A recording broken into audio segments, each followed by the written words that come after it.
तो पूछे ही जाएंगे, क्योंकि 9 महीने की कारगुजारी महराज पूछेगा। अगर आम आदमी को आप जवाब नहीं दे पा रहे हैं या आम आदमी आपसे सवाल नहीं कर रहा है, महराज सवाल करेगा, क्योंकि मैं लोगों का चुना हुआ हूं और जिन लोगों के सामने मैं गया था या जिन लोगों ने मुझे बनाया था, मैंने उन्हीं लोगों का एतमाद एक सरकार को दिया था, एक मैंडेट वाली पार्टी को दिया था, एक उम्मीद जगाई थी कि उनके साथ हमारा भी माशरा बेहतर होगा। लेकिन कुछ भी नहीं हुआ और सवाल पूछे जाएंगे। सवालों में कमी नहीं होगी, जिस दिन आपको लगेगा सवालों में कमी नहीं होगी, लेकिन फिर भी राजनीति बड़े पैमाने पे हो या छोटे पैमाने पे हो, आम आदमी की जिंदगी को बेहतर करने के लिए आपको सियासत करनी पड़ेगी। साहब, यहाँ पर लोगों का ये भी सवाल है कि हमने अक्सर देखा है कि जो लोग सियासत में आते हैं उनका सियासी बैकग्राउंड होता है, बाप दादा की विरासत होती है, बाप दादा की वो वोट बैंक होता है।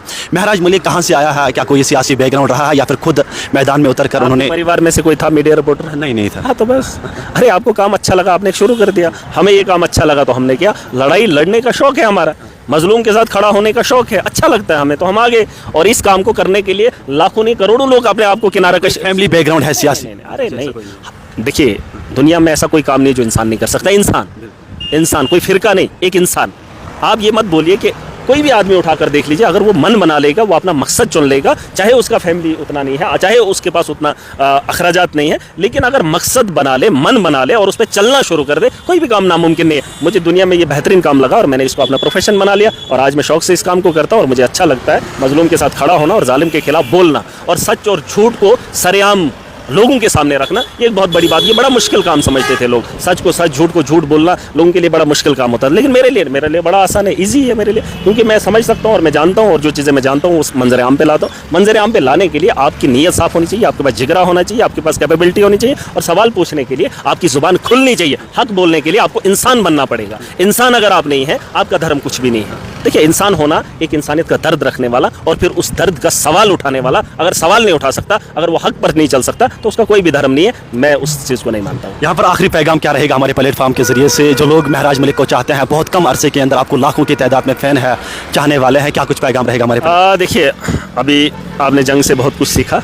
मैं तो चाहता हूँ यकजहती बनाए रखिए, जो एक आम आदमी है वो इकट्ठा रहे अपने ज़रूरियात की चीज़ों के लिए। किसी के, अब हमने वोट देने थे, दे दिए, अब हमें बली का बकरा नहीं बनना है। जो भी सरकार बनी है, जम्मू कश्मीर की बेहतरी करे, इस मुल्क की बेहतरी करे, वरना हमने देखा हम अलग होते रहे। जिस तरीके से अभी जंग हुई इजराइल और ईरान के उनके माबेन, तो कुछ लोग तमाशा देख रहे थे, कुछ लोग खुद के पता नहीं क्या क्या समझ रहे थे। अगर ये इकट्ठे होते, मिडल ईस्ट इकट्ठा होता, तो यकीनन बड़ी बड़ी ताकतें नहीं आती। एक ईरान ने जो है पूरा सबक सिखा दिया दुनिया को कि हक पर जो भी लोग होंगे वो किसी से डरेंगे नहीं, और अमेरिका जैसी ताकत को पीछे कर दिया, इजराइल को पीछे कर दिया। जो लोग ये समझते थे नहीं ये कमज़ोर है, दुनिया की सबसे बड़ी ताकतवर है, आपके इरादे सही होने चाहिए, आपकी नीयत साफ होनी चाहिए और इंसानियत का दर्द होना चाहिए। अगर आपके पास दर्द है तो मुझे लगता है अगर आपके पास यकजहती है, वो कौम इकट्ठी है, तो इसलिए जो है ये जंगें जीती जा सकती हैं। और जंगें जो है अवाम लड़ती है, फौज नहीं लड़ती है, अवाम नहीं लड़ते। जैसे आपने देखा, अगर हमारे मुल्क के अंदर धड़े नहीं होते तो यकीनन हम भी जंगें लड़ पाते। लेकिन हमारे लोग जो हैं बटे हुए हैं। ईरान के अंदर वो एक मिसाल पैदा कर दी कि अगर आप इकट्ठे हो, दुनिया की बड़ी सी बड़ी ताकत को भी आप रोक सकते हो।